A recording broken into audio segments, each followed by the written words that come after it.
ചേട്ടാ, കേന്ദ്ര മന്ത്രിസഭാ പുനഃസംഘടനയെക്കുറിച്ച് വലിയ ഗുരുതരമായ അല്ലെങ്കിൽ ഗൗരവതരമായ വാർത്തകൾ വരുന്നു. ഞാൻ ഗുരുതരം എന്ന് പറയുന്നത് എനിക്ക് വ്യക്തിപരമായി വലിയൊരു ആശങ്കയുണ്ട്. നിർമ്മലാ സീതാരാമനെ ധനമന്ത്രി സ്ഥാനത്ത് നിന്ന് മാറ്റുന്നു എന്നൊക്കെ ചില സൂചനകൾ വരുന്നു. സമീപകാല ട്രാക്ക് റെക്കോർഡ് വെച്ച് നോക്കുമ്പോൾ ഏറ്റവും മികച്ച ട്രാക്ക് റെക്കോർഡുള്ള ഒരു വനിതാ മന്ത്രി കൂടിയാണ് അവർ.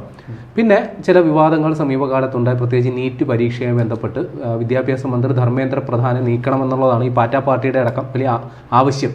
അപ്പോൾ ഈ കാര്യത്തിലൊക്കെ നിർണായക നീക്കം ഉണ്ടാകുമോ? എന്താണ്? തീർച്ചയായിട്ടും. അതായത് കേന്ദ്ര മന്ത്രിസഭ ഒരു പുനഃസംഘടനയ്ക്കുള്ള സാധ്യത വളരെ കൂടുതലാണ്.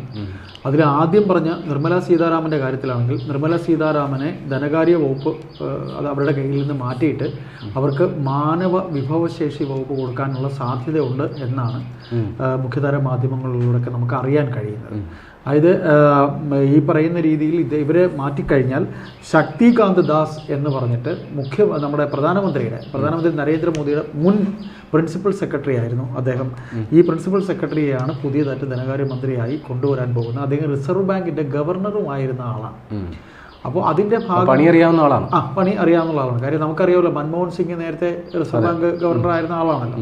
അപ്പോൾ നിർമ്മലാ സീതാരാമനെ മാറ്റിയാൽ തന്നെ അവരെ മാനവ വിഭവശേഷി മന്ത്രിയായിട്ടാണ് അങ്ങനെ ഒരു പദവിയിലേക്കാണ് മാറ്റുന്നത്. എന്തായാലും നിർമ്മലാ സീതാരാമൻ അങ്ങനെ കൈയൊഴിയാൻ പോകുന്നില്ല. ഇവിടെ ധർമ്മേന്ദ്ര പ്രധാന്റെ കാര്യം പറയുമ്പോൾ ധർമ്മേന്ദ്ര പ്രധാനും പ്രധാനമന്ത്രിയും തമ്മിൽ വളരെ അടുത്ത ബന്ധമുള്ളവരാണ് എന്നാണ് പറയുന്നത്. ധർമ്മേന്ദ്ര പ്രധാൻ കഴിഞ്ഞ ദിവസം ഈ നീറ്റ് പരീക്ഷ നടത്തിപ്പുമായി ബന്ധപ്പെട്ടുണ്ടായ എല്ലാം, പിന്നെ നമ്മുടെ മറ്റ് വിദ്യാഭ്യാസ രംഗത്തുണ്ടായിരിക്കുന്ന പ്രശ്നങ്ങളെല്ലാം തന്നെ കേന്ദ്ര ഗവൺമെൻറ് ഇതുവരെ ഉണ്ടാവാത്ത രീതിയിലുള്ള വിഷയങ്ങളാണ് ഉണ്ടായിരിക്കുന്നത്. അപ്പോൾ അതിൻ്റെ എല്ലാം പേരിൽ അദ്ദേഹത്തിനെതിരെ വൻ അലിഗേഷനാണല്ലോ.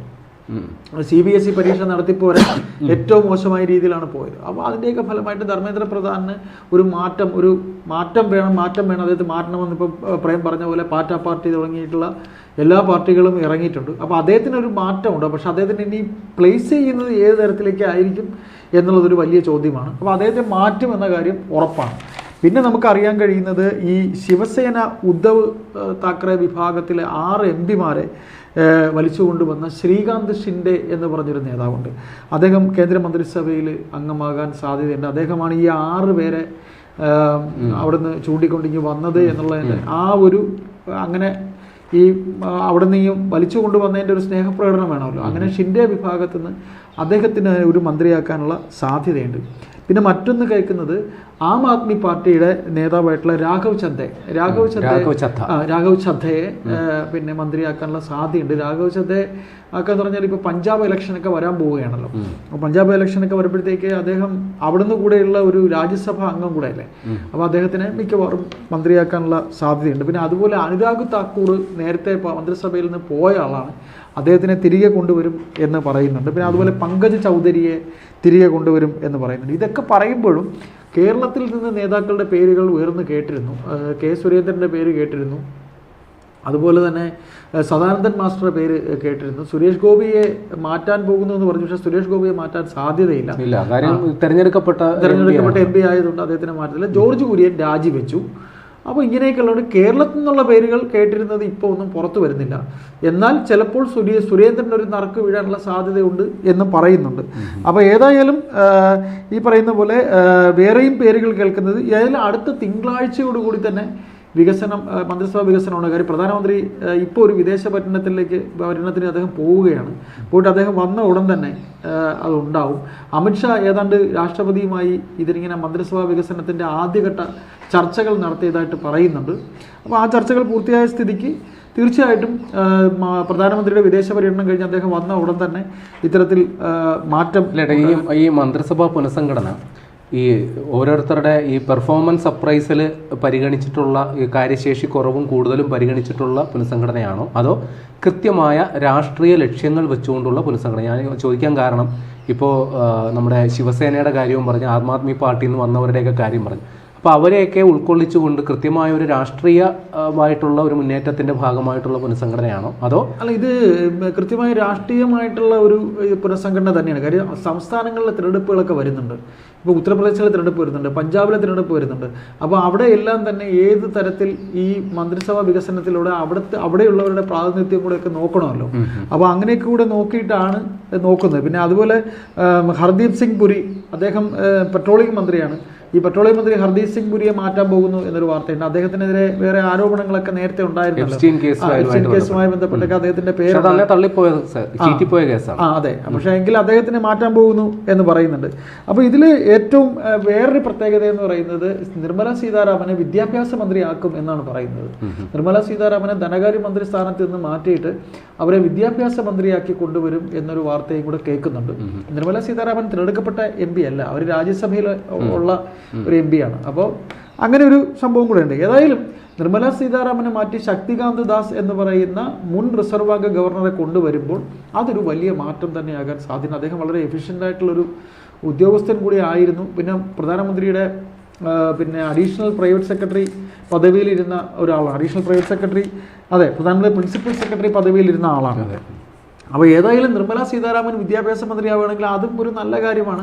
നിർമ്മല സീതാരാമൻ വളരെ എഫിഷ്യൻ്റായ, അതെ, അതായത് കൊറോണ പോലെയുള്ള വലിയ സാമ്പത്തിക പ്രതിസന്ധിയിലേക്ക് കാര്യങ്ങൾ പോകുമെന്ന ഘട്ടത്തിൽ രാജ്യത്തെ നയിച്ച, പിന്നെ നോട്ട് നിരോധനം പോലെയുള്ള ക്രൈസിസ് ഒക്കെ നേരിട്ട ആ സമയത്തൊക്കെ വളരെ ധനകാര്യമന്ത്രി എന്ന രീതിയിൽ വളരെ നല്ല ടാലന്റഡ് ആയിട്ടുള്ള കാര്യങ്ങൾ ചെയ്തിട്ടുള്ള സംശയം പറയാം. പക്ഷെ എൻ്റെ ഒരു സംശയം, 3 MLA-മാരെ സൃഷ്ടിച്ചു കൊടുത്ത കേരളത്തിൽ നിന്ന് സുരേഷ് ഗോപി മാത്രം മതിയോ കേന്ദ്രമന്ത്രി?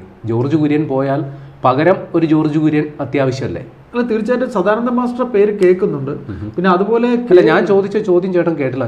ജോർജ് കുര്യന് പകരം ഒരു ജോർജ് കുര്യന് പകരം വേണം. ആ കാര്യത്തെക്കുറിച്ച് നമ്മൾ ഇന്നലെ നമ്മുടെ തന്നെ ഒരു ഗസ്റ്റുമായിട്ട് നമ്മൾ സംസാരിച്ചിരുന്നു. BJP വക്താവായ ഒരു ഗസ്റ്റിനോട് നമ്മൾ സംസാരിച്ചിരുന്നു. അപ്പോൾ അദ്ദേഹം പറഞ്ഞത് ഒരു ജോർജ് കുര്യൻ പോയാൽ ഒന്നും സംഭവിക്കാൻ പോകുന്നില്ല. കേരളത്തിലെ ഇപ്പോൾ അദ്ദേഹം മത്സരിച്ചിരുന്നത് ഈ പറയുന്ന പോലെ ഒരു കട്ട, അത് ഏത് സ്ഥലത്തായിരുന്നു അദ്ദേഹം മത്സരിച്ചിരുന്നത്? കാഞ്ഞിരപ്പള്ളി. റിപ്പീറ്റ്. അദ്ദേഹം മത്സരിച്ചിരുന്നത് കാഞ്ഞിരപ്പള്ളിയിലായിരുന്നു. അപ്പോൾ കാഞ്ഞിരപ്പള്ളി ക്രിസ്ത്യൻ ബെൽറ്റ് ഏരിയയാണ്. എന്നിട്ട് അദ്ദേഹം എന്തുകൊണ്ട് ജയിച്ചില്ല? അപ്പോൾ ഇവിടുത്തെ കേരളത്തിലെ ക്രിസ്ത്യൻ സമുദായത്തിന് ചക്ക ഏത് മാങ്ങ ഏത് അല്ലെങ്കിൽ പ്രയോജനം എന്ത് എന്നവർക്ക് മനസ്സിലാകുന്നില്ല. ഇപ്പോൾ FCR ഇപ്പോൾ വരുന്നു, വിദേശ നാണ്യ വിനിമയ സംഭവവുമായി ബന്ധപ്പെട്ട് ഇവിടെ പണം വരുന്നതിലുള്ള നിയമവുമായി ബന്ധപ്പെട്ടൊക്കെ തന്നെ ഇപ്പം എല്ലാ രൂപതകളും ആകെ സ്പ്ലിറ്റായി നിൽക്കുകയാണ്. അപ്പം നമ്മൾ ചോദിച്ചവരൊക്കെ പറഞ്ഞത് ജോർജ് കുര്യൻ പോയെന്ന് പറഞ്ഞാൽ ഒന്നും സംഭവിക്കാൻ പോകുന്നില്ല. വൈകിയെങ്കിലും കേരളത്തിലുള്ള ക്രിസ്ത്യൻ സമുദായം ഞങ്ങളോട് അടുക്കും. കാര്യം ക്രിസ്ത്യൻ ബെൽറ്റിനെ അടുപ്പിക്കാൻ വേണ്ടി അല്ല ജോർജ് കുര്യനെ ആക്കിയത്. ജോർജ് കുര്യൻ എന്ന് പറയുന്നത് RSS മുതൽ RSSൽ തന്നെ ജനസംഘം മുതൽ തന്നെ പ്രവർത്തിച്ചു വന്ന വെറും ഒരു മോദി ഭക്തനല്ല. അത് മോദിക്കും അറിയാം. മോദിക്ക് വളരെ താല്പര്യമുള്ളൊരു നേതാവാണ്. വെറും ഒരു മോദി ഭക്തനല്ലായിരുന്നു അദ്ദേഹം. വെറും ഒരു മോദി ഭക്തനല്ലാത്ത ജോർജ് കുര്യനെ ആക്കിയെന്നുണ്ടെങ്കിൽ വെറുതെ ഒരു ക്രിസ്ത്യൻ കമ്മ്യൂണിറ്റി സ്നേഹത്തിന് വേണ്ടി വെച്ചതല്ല എന്ന് തന്നെയാണ് അവരുടെ നേതാക്കളൊക്കെ ആണായിട്ട് പറയുന്നത്. അപ്പോൾ പകരം വേറെ അവർക്ക് ആൾക്കാരൊക്കെ ഉണ്ട്. ഇപ്പോൾ അനിൽ ആന്റണിയുടെ പേര് പറഞ്ഞു കേട്ടതാണല്ലോ, അനൂപ് ആന്റണിയുടെ പേര് പറഞ്ഞു കേട്ടത്. അനിൽ ആന്റണി AK ആന്റണിയുടെ മകൻ. ഇതിപ്പോൾ അനൂപ് ആന്റണി എത്ര വോട്ടിന് 2ാം സ്ഥാനത്താണ് തിരുവല്ലത്ത് വന്നത്. തിരുവല്ലത്ത് എന്താ കുറവ് അദ്ദേഹത്തിന്? അദ്ദേഹം നല്ലൊരു നേതാവാണ്. അപ്പൊ അതുകൊണ്ട് തന്നെ പ്രേം ചോദിച്ചതുപോലെ ഒരു ജോർജ് കുര്യൻ പോയാൽ നിങ്ങൾ വേറെ എന്തുകൊണ്ട് നിങ്ങൾ പരാജയപ്പെട്ടോ? ന്യൂനപക്ഷം ഇപ്പൊ ഈ ധർമ്മേന്ദ്ര പ്രധാനെതിരെ ഒരു ഇതേപോലെ അദ്ദേഹത്തെ മാറ്റി നിർത്തുകയാണെങ്കിൽ അത് രാഷ്ട്രീയപരമായിട്ട് BJPക്ക് ഒരു ക്ഷീണമല്ലേ? കാരണം ഈ നീറ്റ് പരീക്ഷ ആ ആരോപണങ്ങൾ സാധൂകരിക്കപ്പെടുകയല്ലേ? ധർമ്മേന്ദ്ര പ്രധാൻ ഒരു സീനിയർ നേതാവാണ്. അവരുടെ ഒരു സീനിയർ BJP നേതാവാണ്. ബഹുമാനപ്പെട്ട പ്രധാനമന്ത്രിയുമായിട്ട് നരേന്ദ്രമോദിയായിട്ട് വളരെ അടുപ്പമുള്ള ഒരാളാണ്. അത് അവർക്കൊരു പരാജയം തന്നെയാണ്. അതുമാത്രമല്ല, ഉത്തർപ്രദേശ് തിരഞ്ഞെടുപ്പൊക്കെ വരാൻ പോവുകയാണ്. ഇപ്പോൾ ഇവർ ഈ പറയുന്ന ഉദ്ധവ് താക്കറെ വിഭാഗത്തിലെ 6 പേരെ കൊണ്ടുവന്ന പ്രശാന്ത് ഷിൻഡെ എന്ന് പറയുന്ന അദ്ദേഹത്തിനെ മന്ത്രിയാക്കാൻ പോവുകയാണെന്ന് പറയുന്നുണ്ട്. ആ 6 പേരെ തന്നെ ശിവസേനയിൽ നിന്ന് കൊണ്ടുവന്ന അതും ഒരു വലിയ കാര്യം. ഈ അടുത്ത നിമിഷം വരെ NDA മുന്നണി വളരെ ഹൈപ്പിൽ നിന്നൊരു സമയമാണ്. കാര്യം അവർ പലരെയും സ്പ്ലിറ്റ് ചെയ്തു. ഇപ്പം നമ്മുടെ തൃണമൂൽ കോൺഗ്രസ് പൊളിച്ചു കൊണ്ടുവന്നു. ഇപ്പോൾ തൃണമൂൽ കോൺഗ്രസ്സിൽ ഇപ്പോൾ പൊളിച്ചു കൊണ്ടുവന്നതിൽ ആരെ ആക്കും? ഇങ്ങനെയൊക്കെയുള്ള ഒരുപാട് കാര്യങ്ങൾ ചർച്ചയിൽ വരുന്നുണ്ട്. കാര്യം പ്രേം നേരത്തെ ചോദിച്ച പോലെ വ്യക്തമായ രാഷ്ട്രീയം ഈ മന്ത്രിസഭാ പുനഃസംഘടനയിൽ ഉണ്ടാവും. ആ രാഷ്ട്രീയം മറ്റൊന്നുമല്ല, ഇതേപോലെ പാലം വലിച്ച് വന്നവരെയൊക്കെ അവർക്ക് അഫോർഡ് ചെയ്തേ പറ്റുള്ളൂ. അവർക്കൊക്കെ എന്തെങ്കിലുമൊക്കെ നമ്മൾ പച്ചമലയാളത്തിൽ പറയുമ്പോൾ അപ്പക്കഷ്ണങ്ങൾ കൃത്യമായി കൊടുത്താലേ അവരും നിൽക്കുകയുള്ളൂ. അപ്പോൾ അങ്ങനെ അടർത്തിക്കൊണ്ട് വന്നവർക്കുള്ള ഉദ്ദിഷ്ട കാര്യത്തിൻ്റെ ഉപകാരസ്മരണ ചെയ്തല്ലേ പറ്റുള്ളൂ. അപ്പോൾ അങ്ങനെ വരുമ്പോൾ രാഘവ ചദ്ദ ആം ആദ്മി പൊളിച്ചതിൻ്റെ ഫലമായിട്ട് അദ്ദേഹത്തിനെ ആക്കും. ധർമ്മേന്ദ്ര പ്രധാൻ പുറത്താകുന്നത് തന്നെയായിരിക്കും ഏറ്റവും ശ്രദ്ധിക്കപ്പെടുന്നത്. അതുപോലെ നിർമ്മല സീതാരാമൻ്റെ മന്ത്രിസ്ഥാനം ധനകാര്യ വകുപ്പിൽ നിന്ന് വിദ്യാഭ്യാസ മന്ത്രി പദത്തിലേക്ക് മാറുന്ന കാര്യം, പിന്നെ പെട്രോളിയം മന്ത്രി ഹർദീപ് സിംഗ് പുരിയെ മാറ്റുന്ന കാര്യം, ഇതെല്ലാം ഏറെ ചർച്ച ചെയ്യപ്പെടുന്ന വിഷയം തന്നെയായിരിക്കും. മന്ത്രിസഭാ പുനഃസംഘടന തീർച്ചയായിട്ടും അടുത്ത തിങ്കളാഴ്ച കൂടി ഉണ്ടാകാനാണ് സാധ്യത.